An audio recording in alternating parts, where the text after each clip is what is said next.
Web Insurance countdown to kickoff. Week number 7. Things start to come into focus for high school football. Tonight, our game here on WIMA is Lima Senior hosting St. Francis.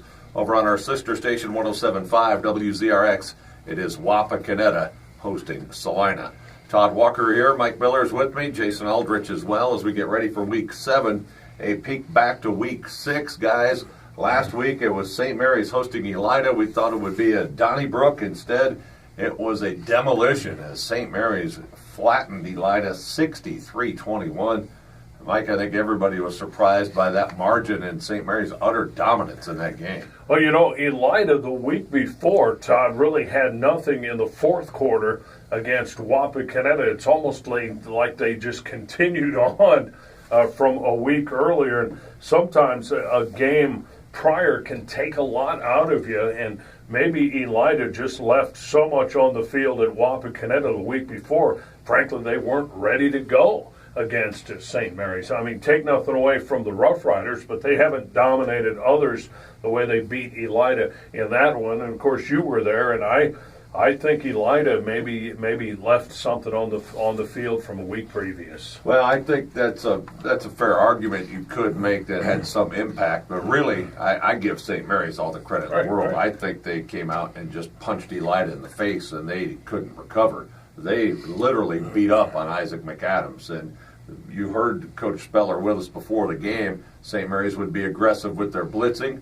Indeed, they were, and it was effective.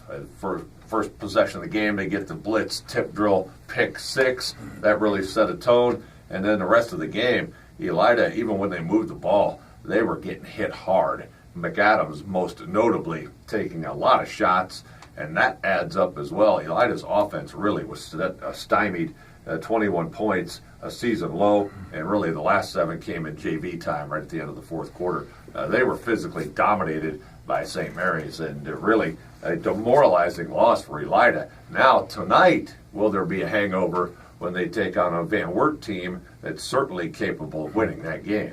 Yeah, I would say hopefully not for Elida, because Van Wert will attack you with their weapons. They've got a good couple of backs that are weapons. Place is a veteran quarterback who can run and throw. So, yeah, it's definitely check yourselves time for Elida, because they were physically not up to it a week ago for the back-to-back, or 2 weeks ago, and last week for the back-to-backers in Auglaize County. Hopefully they can, because I still contend they have an outside shot for the postseason, one of the few Western Buckeye League teams that have a great chance, certainly the champion, assuming it'll now come from between Wapakoneta, Salina, and maybe St. Mary's certainly would have a good shot. So Elida's got a lot to play for, and tonight will be a real indicator if there's anything left in the tank. Yeah, Elida has little room for error. Their problem is the team they beat in non-conference, Columbian, is winless.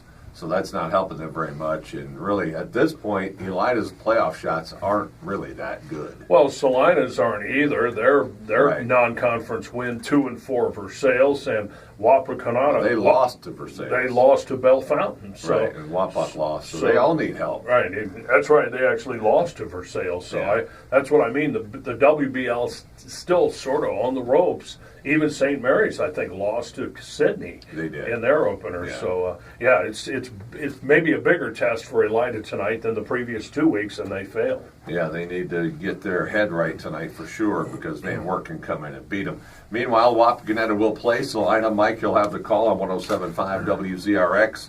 And this one is an elimination game, really, for a WBL title.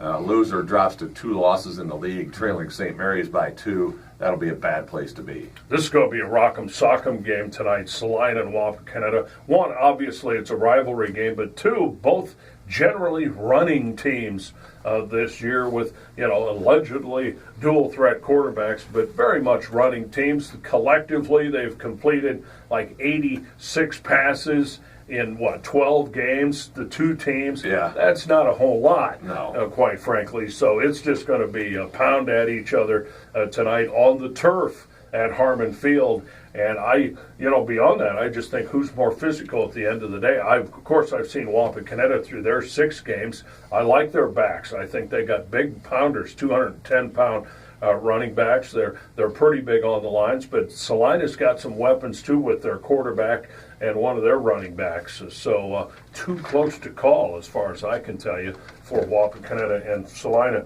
The only thing with Salina is they've got 3 straight wins, but Bath, OG, and Defiance, 3 of the weaker teams in the conference. So we'll see. I think it's a bigger challenge for Salina tonight to play at Wapakoneta.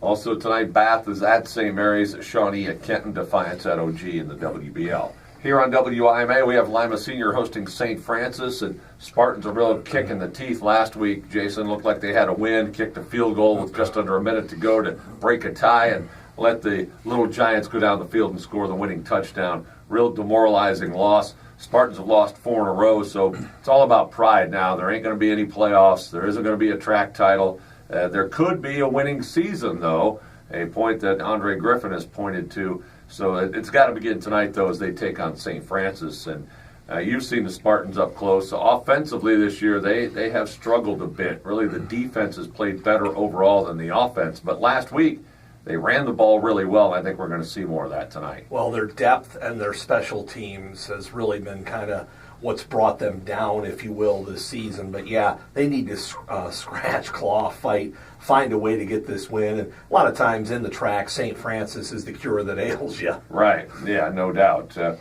And it's weird because their program used to be one of the best around in Toledo and really a statewide contender for some years, but they've been a doormat in the track. Interesting story with their coach, Dan Chipka, a former Bluffton Beaver and a one-time resident of Lima, believe it or not. We'll talk with him coming up later on, closer to game time. Also tonight, Spencerville is at Columbus Grove. And guys, the Bearcats the last 2 weeks have beaten Ada and Crestview, the supposed real contenders in the Northwest Conference. And Spencerville said, just wait a minute. We're going to figure in this. Everybody wrote us off, and now here they are atop the league, Mike, and they should get an easy win tonight at Grove, a team that's really struggling. Yeah, how quickly isn't everyone jumping on the Coach Summer bandwagon after, you're right, 2 games in? They're not that special. It's going to take a while to get it figured out with the new staff. They rip off 4 in a row, have completely turned the Northwest Conference upside down. So real props to Spencerville, Coach Summer, and his crew, and they're going to be tough. They'll be tough to handle tonight, that's for sure. No doubt. Also tonight, Ada at Crestview, and that's an elimination game as far as NWC contention goes. Bluffton's home for Jefferson, Allen East at Paulding. Also, Perry tonight looking for their 4th straight win as they host Ridgemont. The Commodores have gotten it figured out in NWCC play. And LCC at 5-1, guys, will play tomorrow night against Winford at Spartan Stadium, also 5-1. T-Birds are in the driver's seat for a playoff berth now. I mean, we kind of lose track of them with the schedule they have, but here they are playing very, very well with a lot of underclassmen now coming to the forefront. And I know, too, a few years ago when they left or were guided out, however you want to phrase it, of the Northwest Conference, that was going to be a concern. Number one, scheduling games. Right. And now we've seen that over the years where they have had to, at the last second, get somebody or play somebody from Indiana, somebody you wouldn't normally play. And to get playoff points that way is pretty tough, but they're answering the call so far. And they do have wins over Spencerville earlier this year and Ada. So Winford's 5-1. Winford is 5-1. Right, they're sort of a traditional power. They are indeed. Right. Could be a playoff clincher for the T-Birds tomorrow night. And we will continue with the Web Insurance Countdown to Kickoff. Coming up next, Jason Geiser from your hometown stations will join us as we get closer to Lima Senior and St. Francis, presented by Taylor Kia of Lima on 1150 WIMA.